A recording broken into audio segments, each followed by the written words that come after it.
I'm sorry, you're putting me where? That was all I managed to choke out as my boss, Chad Barringer, leaned back in his ergonomic chair like it was a throne made of stolen credit. He swirled his personalized cold brew cup like it held ancient wisdom. "Front desk, Vanessa," he said, his smile oozing the smug self-satisfaction of a man who just decided which of his kids gets the smaller inheritance.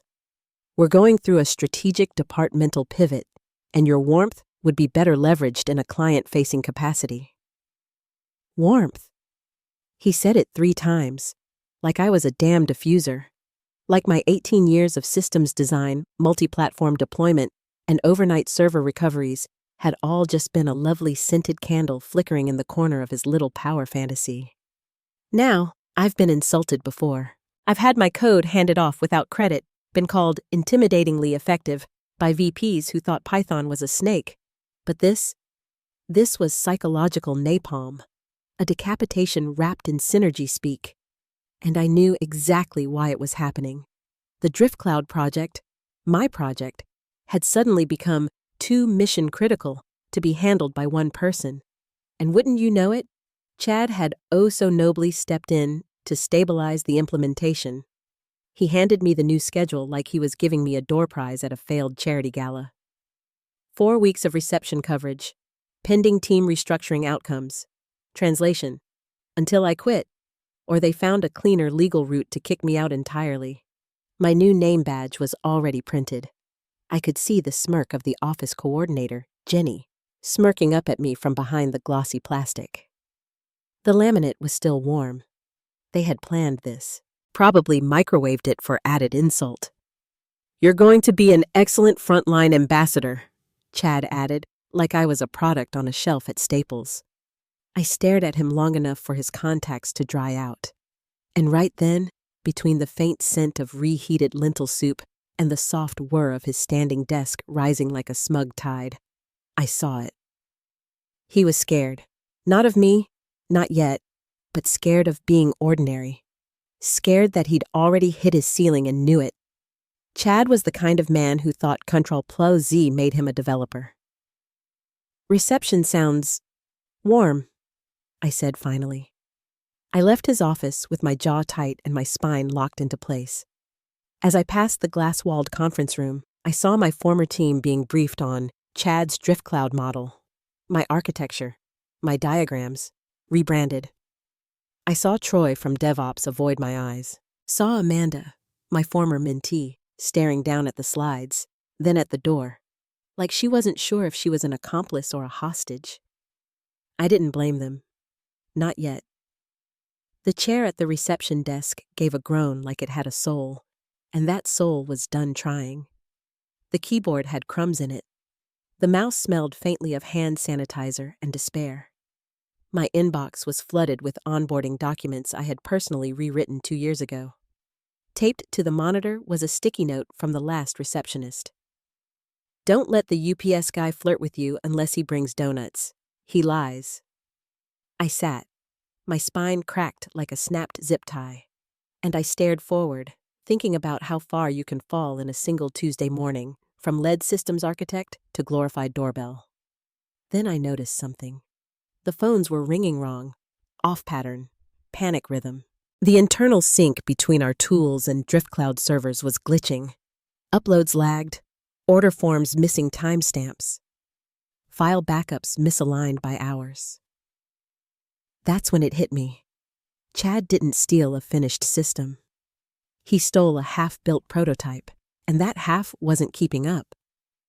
But from where I sat, banished, forgotten, underestimated, I could see every crack forming. And for the first time all day, I smiled. The reception desk chair had a slump that wasn't just physical. It was spiritual. It felt like it had absorbed the despair of every intern, temp, and sidelined analyst who had ever been sentenced to that seat. It smelled faintly of peppermint gum and ambition decay. My new name badge caught a streak of morning sunlight, reflecting off the plexiglass like a signal flare. First hour in, Troy from DevOps passed by, double-taked, then offered the kind of pity smile you save for someone who's just been diagnosed with something terminal. They really got you out front, huh? No, Troy. I begged for this. Lifelong dream. First line of defense against fax spam. He blinked, nodded like he was talking to someone post-breakdown, and shuffled off. The pity parade didn't stop. HR left me a biscotti beside the phone. No note, just gently placed like a memorial flower. It tasted like sawdust and second chances that never came. But beneath the ringing phones and buzzing doors, I started noticing a pattern, a rhythm. 3 different calls that morning came from panicked client liaisons. One, from North Bay's lead project manager, someone I'd worked with for over 5 years, snapped, "This is the 3rd time this month our product upload's been corrupted. This is unacceptable." He didn't realize it was me on the other end. "One moment, sir. I'll connect you to the project coordinator." Then I dumped him into Chad's endless automated menu of empty promises and vague mailbox extensions. I could hear the rage rising through the phone. That call stuck with me, not because it was strange, because it wasn't. Everything was unraveling. Email chains were misrouted, file formats incompatible. Metadata was disappearing mid-transmission. From where I sat, I could see the flaws, the mistakes, not in the people, but in the foundation. The DriftCloud framework wasn't failing because of incompetence. It was failing because it wasn't designed to do what Chad had promised it would. He took a modular internal sync tool and tried to rebrand it into a real-time cross-client data validation suite. It was like strapping wings to a car and calling it a jet. And now, it was crashing. Quietly. Behind smiles and buzzwords and corporate posters about synergy. And I had a front row seat to the entire collapse. Front desk duty, as it turned out, was the building's artery. Every courier, every call, every contractor, every crisis. They passed through me. I was the human logbook of dysfunction. And the more I watched, the more I realized something important. They didn't need a patch. They needed a new system. But not one that they would own. One I would. The thought didn't hit me like thunder. It crept in slow, patient, like fog under a locked door. One minute, I was signing for someone's overpriced sushi. The next, I was sketching a new architecture on the back of a catering invoice. Rollback verification, end-to-end checksum, cross-validation nodes. I was building again. Quietly, secretly. Between call transfers and package drop-offs. And it wasn't just a patch for DriftCloud's issues. It was a revolution. A leaner, smarter architecture that could scale, flex, adapt. Something no one in that building could even begin to understand. Reception had made me omniscient. I saw everything. I heard everything. And every line I drew was one more step away from the career they tried to bury. I wasn't going to fix their mess. I was going to replace it. By the end of day 3, my receptionist's smile had cracked into something colder. I answered the phones with the deadpan chill of a hitman on a burner line. "Corporate front desk," I'd mutter while my tablet, propped low behind the Dell monitor, glowed with schematics. The trick was posture. Stay slouched, stay ignored. No one suspects the receptionist is laying the groundwork for a digital guillotine. The dry erase board behind me still said, "Welcome, guests." But behind the scenes, I was mapping packet flows on the back of FedEx slips. Conference swag notepads were now filled with diagrams. Error trees, pre-validation logic, fail-safe loops. I was halfway through redesigning the future, and nobody even noticed. The problem was, I was still behind enemy lines, still on their payroll, which meant if I so much as wrote one line of code that could be proven to have been conceived under their roof, they could claim ownership. I needed an out, a firewall, a legal airlock, and I knew exactly who could help. Eli, from IT. Eli once built a crypto miner rig inside the office humidifier just to see if he could. He owed me, so when I caught him shoving a handful of peanut M&Ms into his hoodie pocket from the vending machine, I made my move. "Hey, got a weird issue with my personal laptop," I said casually. "Trying to use it during breaks for some online coursework, but I can't get it on the guest Wi-Fi without setting off your little firewall dragons." He gave me a look like I'd just asked him to decode alien radio signals. "Please don't make me talk to Rick in InfoSec," I added. "I'd rather staple my face to the carpet." Eli sighed. "Fine, I can proxy you through the maintenance van's router. But if I catch you torrenting weird foreign horror films again, one time, and it had subtitles." 10 minutes later, I had secure, unmonitored internet access through a shadow network no one would trace. He even handed me a thumb drive. "Don't tell me anything you're doing," he said flatly. "Plausible deniability." Bless his ethically flexible little heart. With the network unlocked, the real work began. During slow hours, between buzzing in couriers and redirecting spam faxes, I dove headfirst into U.S. patent law. What counted as a process? What clauses kept ideas legally out of a company's reach?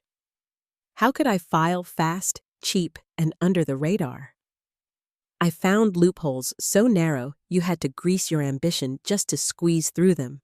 Provisional filings, shell LLCs, Delaware anonymity clauses. If my brain had been a whiteboard, by day 5 it was full of arrows, clauses, and caffeine stains. One afternoon, someone from accounting passed the desk and caught a glance at one of my napkin diagrams. It was a reverse CRC handshake protocol sketched out using stick figures. "Lunch doodles," I shrugged. "Trying to eat fewer carbs?" She nodded, didn't ask a single question. People will go out of their way not to engage with someone they assume is broken. That was my greatest advantage. From my ghost seat at the front desk, I started to feel alive again. I hadn't coded in months. I hadn't created something mine in years. And now, between buzzing in Postmates orders and transferring Chad's calls straight to voicemail, I was building something real, something weaponized, something beautiful. I filed the provisional patent on a battered tablet screen wedged behind the Dell monitor. Did it while a guy from maintenance droned on about a missing stapler. The name I filed it under? Novacore Strategies LLC. Sounded boring. Sounded safe. Like a consultancy founded by oatmeal and funded by fog. I used a grayscale logo in Arial. Not even bold Arial. Camouflage. The next morning, I registered the LLC in Delaware. Because of course. And just like that, I had a firewall. Legal, structural, invisible. But protection was only half the game. Now I needed a pressure point, something to flip the board, and that something was North Bay, our largest client. The one bleeding data errors every week.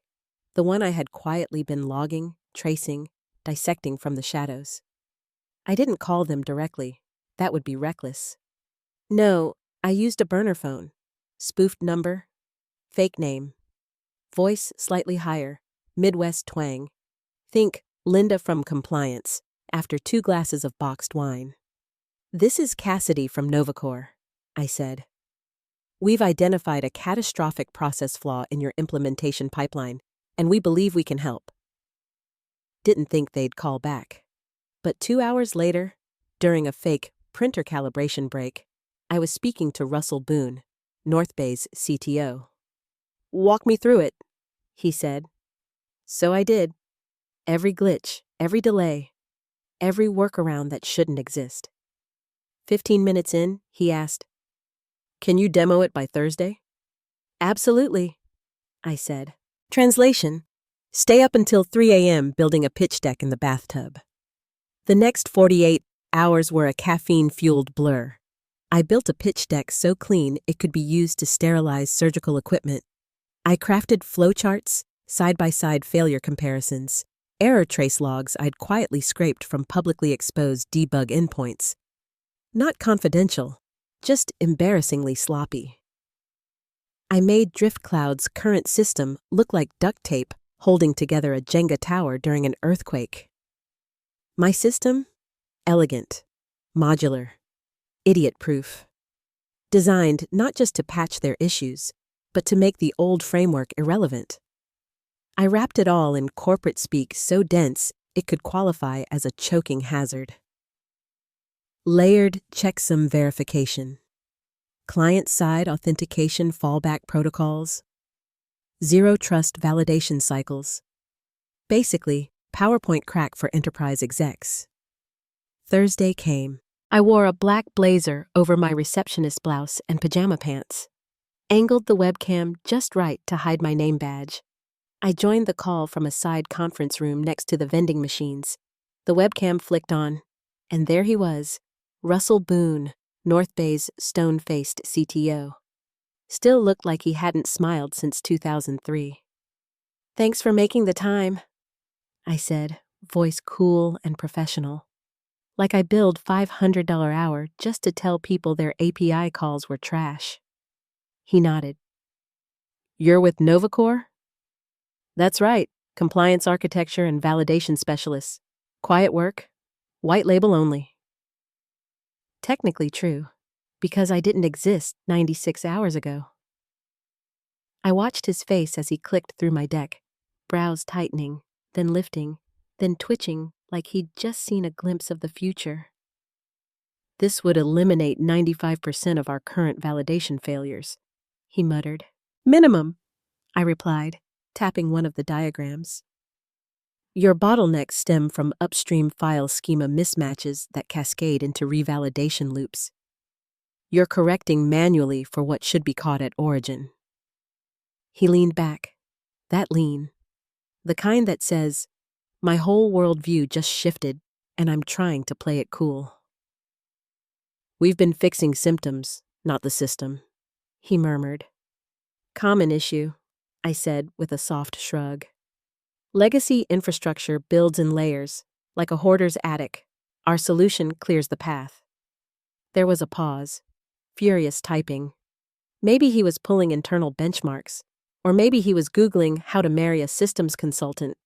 Either way, he asked the question I'd been waiting for. "How scalable is this?" "Modularity is baked in, and we've filed both provisional and utility patents," I said, holding up a manila folder like it contained the nuclear codes. "The pre-authentication framework is protected. No one can touch it without triggering a license breach." He stared. "You've filed already?" I nodded. "And how soon can we license this?" he asked, calm but urgent. "Immediately," I said. "I'll have legal send over a draft agreement." He agreed without blinking. My legal was a $39 template I downloaded from an online law service featuring a cartoon owl. I swapped out the boilerplate, added scary clauses, and sent it from a Gmail account tied to my LLC domain. The whole thing was cleaner than most Fortune 500 contracts I'd seen. It was signed by noon Friday, a multi-year exclusive license agreement between North Bay Corp. And Novacor Strategies LLC. The terms were airtight. 5-year exclusive use. Mandatory compliance across all partners and vendors. No reverse engineering. Massive penalties for breach. I printed the final signed copy at the office, 7:43 a.m., while the cleaning crew vacuumed under cubicles. Slipped it into my briefcase under a divider labeled "In case of fire." Then I sat back down at the front desk and waited. Because the best part wasn't that I'd built something better. It was that now, they had no choice but to use it. The email hit inboxes at exactly 9:17 a.m., Monday morning, prime time for corporate carnage. I know because I had just buzzed in a courier carrying a box of gluten-free muffins for the Agile sink upstairs when I heard it. A gasp. Then another. Like a wave of uneasy laughter that forgot how to laugh. The DriftCloud floor was officially on fire. It started with Greg from QA. Loud, nasal, panicked. "Wait, what do you mean we can't push the update?" That was followed by a chair scraping. Then rapid footsteps. Someone sprinted past my desk, holding a laptop like it was an unexploded bomb. I didn't need to ask. I knew exactly what they were reading, the same message North Bay had sent to every executive tied to the account. The language was clear, cold, and unflinching. Effective immediately, all collaborative workflows, data handling, and system integrations between North Bay Corp. and redacted must comply with the licensed framework developed by Novacore Strategies, LLC. Attached are the compliance schema and documentation. Deadline for acknowledgement, 10 business days. Full implementation, 30. The attachment was 27 pages of brutal technical elegance. Every module version locked, every process encoded with license metadata, every diagram watermarked with the Novacore patent number. They couldn't copy it, couldn't touch it, couldn't breathe on it without breaching terms. By 9:36, Terry from account management stormed downstairs looking for answers. He wanted to know why we weren't halfway integrated already. I had the absolute joy of transferring him to Chad's line while sipping my lukewarm break room coffee, trying not to grin. Chad didn't show his face that morning. His blinds were closed, door sealed. But I heard him, through the walls, through the frantic pacing, through the rising panic in his voice. No, we're not changing platforms. This is a misunderstanding. I'm getting clarification now. Clarification, Chad? Go ahead. Clarify why our biggest client just dropped a compliance sledgehammer into your fake framework and expects you to dance to a rhythm you didn't write, don't own, and absolutely cannot replicate. Meanwhile, I sat there, swiveling gently in my cursed receptionist chair, forwarding calls, logging visitor names, sipping bad coffee like a statue of divine calm. By lunch, 4 emergency meetings had been scheduled. 2 of them overlapped. The new intern cried in the supply closet. Greg from QA accused a junior developer of sabotage. I watched it all like a monarch watching fools duel with pencils. The irony? They still didn't know it was me. Everyone upstairs thought Novacore was some new player, a third-party disruptor trying to edge in on our turf. No one suspected the woman at the front desk, whose badge scanner was still broken and whose inbox had been reduced to junk mail and onboarding pizza orders, was the one holding the detonator. And Chad? Chad was drowning. The North Bay account was the crown jewel of his performance year. He'd paraded it around like a show pony for 6 months. His promotion packet, his bonus, his entire legacy hinged on seamless integration and forward-leaning tech strategy. And now? Now he couldn't even open the schematic without calling legal. At 3:42 that afternoon, I overheard him through the HVAC vent on a call with someone from upstairs. No, we can't meet the milestone. Not unless we rebuild the pipeline. Yes, from scratch. No, I don't know how long that would take. I told you we had it under control. Then, slam. A drawer slammed. Papers shuffled. Panic rose like steam from a cracked pipe. I calmly filed a support ticket for a missing toner cartridge just so I could stay logged into the system a little longer and listen. I didn't need applause. I didn't need revenge speeches. I just needed that sound, Chad choking on his own confidence. It would carry me for weeks. By the start of week 3, the office smelled like panic covered in lemon-scented surface cleaner. You could tell which meetings were about the North Bay disaster because they started on time, ended late, and left behind a silence that felt like the aftermath of a funeral. People shuffled past my desk like survivors of a corporate plane crash, wide-eyed, pale, too stunned to speak. Chad had morphed into a walking cautionary tale. The slicked-back hair was now greasy and hanging over his forehead like a used mop. His shirt collars curled at the edges. The standing desk he once bragged about had been permanently lowered. He now sat hunched over it like a man guarding a crumbling shrine of lies. Every day, a new emergency meeting popped up on the calendar. Workflow sync crisis. North Bay compliance strategy. Tech realignment. But it was all the same frantic flailing. They were poking at the NovaCore system, trying to reverse engineer it, to find a back door. But they couldn't even find the door. From my perch at the front desk, I saw everything.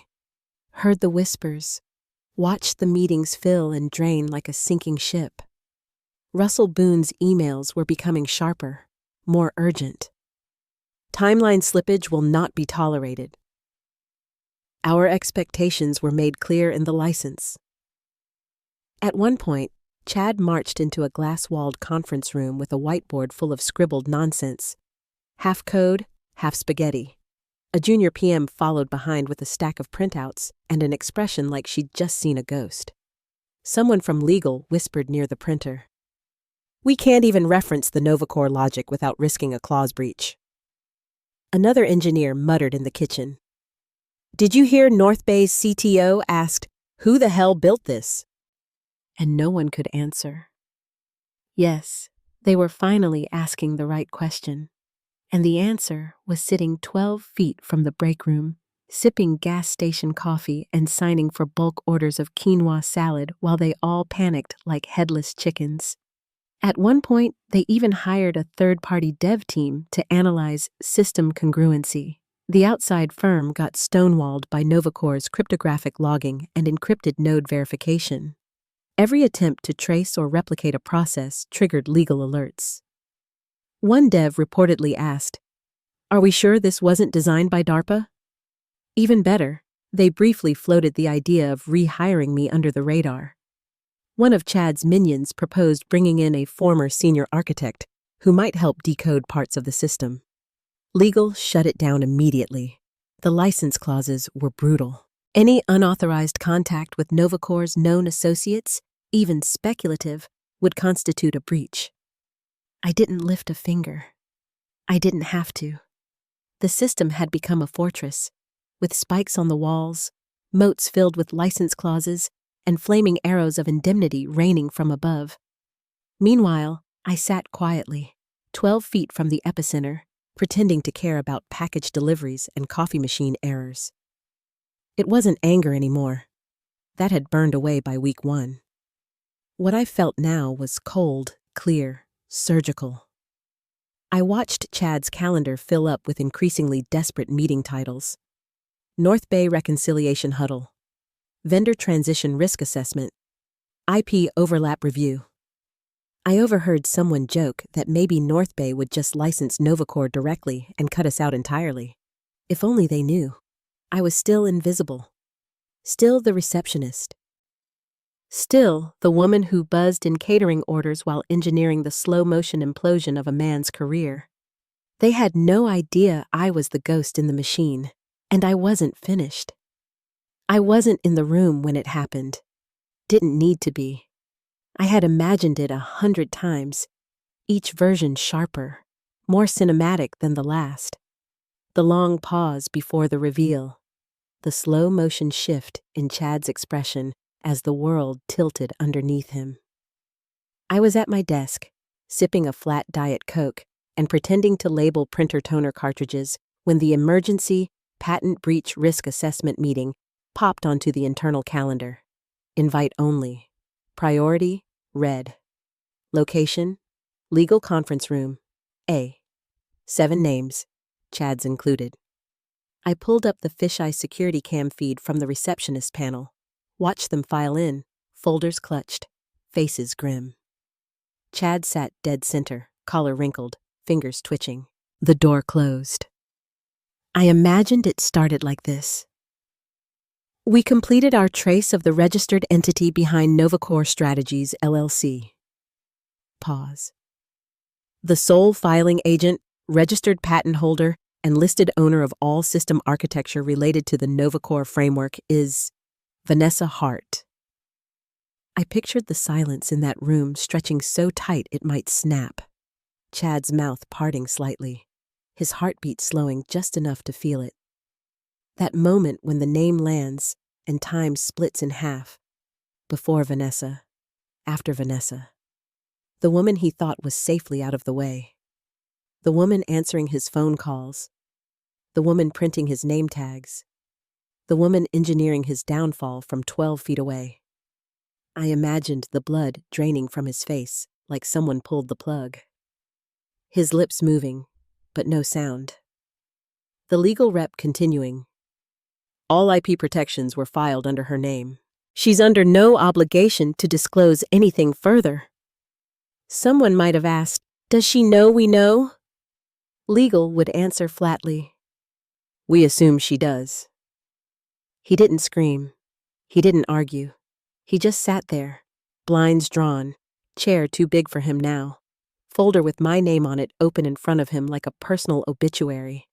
And I was just outside, humming quietly, signing for a delivery of eco-friendly pens for the quarterly wellness workshop, the queen in her tower, watching the battlefield burn. When Chad finally emerged from the meeting, 28 minutes later, he didn't look like a man. He looked like a warning. His blazer sagged like it had lost its will to live. His eyes were red, mouth slack. He walked past his own team without a word. Past the glass conference room where Amanda, my former mentee, froze mid-keystroke. Every head turned, every breath held. He stopped at my desk. "Vanessa," he said, barely above a whisper. Do you have a minute?" I didn't look up right away. Let him stew in it. I finished the page I was reading, some trashy gossip magazine about celebrity breakups and overcooked brunch spots in Atlanta somehow. Then I folded it neatly, placed it on the desk, and looked up. His lips moved. No words. Just pain and confusion trying to arrange themselves into sentences. Finally, "I was wondering if you'd be open to setting up a meeting to discuss licensing terms." There it was, the taste of victory. Not loud, not dramatic, cold, clean, delivered under fluorescent lights at 10:03 a.m. on a Tuesday. I blinked slowly, tilted my head. "You'll need to submit a formal request through the NovaCore portal," I said. "There's a protocol." He nodded once, hollow, broken. "I understand." I picked up my magazine again, flipped to a random page. He lingered, wanting to say more, maybe to beg, maybe to apologize. But I was already gone again, mentally elsewhere, in an article about a C-list actor's custody battle and the top 5 bottomless mimosa brunches in Georgia. He turned, walked back across the office. And that was it. The bridge burned. The earth salted. The crown mine. He shuffled away like a man carrying his own tombstone. Past the hushed desks. Past the frozen stairs. Past a building full of people pretending not to watch while watching everything. His shoes squeaked on the linoleum, each step a sad little exclamation point on the death of his illusion. I never got promoted back. Didn't need to. While Chad tried to salvage scraps of credibility from what used to be his project, I was finalizing the second phase of NovaCore's rollout with North Bay. Additional features: annual licensing escalators, integration consulting, at a rate that would make a hedge fund wince. I outsourced support to a trusted contractor in Austin. I scheduled a quiet relocation to a private co-working suite across town. Fully remote. Fully mine. At the office, the meltdowns kept coming. One VP asked, half joking, half terrified, if NovaCore was planning to poach their other clients. Another asked who exactly had authorized the drift cloud changes that started this mess. Legal was reportedly considering a termination package for Chad that wouldn't trigger litigation. There were whispers of restructuring, audits, compliance reviews. No one dared speak my name aloud, but I saw it in their faces. They finally knew. I was the ghost they'd tried to exile, the fallback they never considered, the knife they handed me, and I used it to carve a kingdom out of the ruin they left behind. By month's end, Chad's office was empty.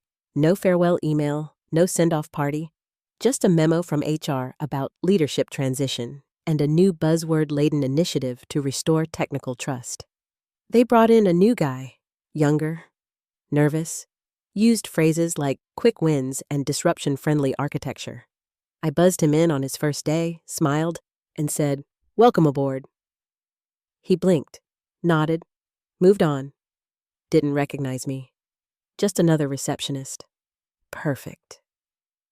I kept the badge, kept the chair, stayed invisible just long enough to watch the rest fall into place. North Bay sent flowers, actual flowers, big ones, hydrangeas and irises, and a thank you card that said, "You didn't just solve a problem, you rewrote the playbook." I pinned it under the front desk, behind the phone, hidden, but mine. Sometimes I'd sit there, looking out over the office, listening to the printer hum, watching employees shuffle past with their haunted, hurried looks. I became a myth, a rumor, a whisper passed in break rooms and Slack threads. "Did you hear she's the one who built Novacore?" "No way. She answers the phones." "Exactly." One day, Amanda, my former mentee, brought me a coffee. "Just wanted to say thanks," she said, eyes darting nervously. "For everything you used to do for the team." I accepted it, didn't say a word, just gave her a nod. It was enough. And now he works for me. Well, technically, not directly. But the new system, the documentation, the enforced standard his team has to follow for any future client integration, all mine. Every login, every schema, every update request. Runs through Novacore, and Novacore is me.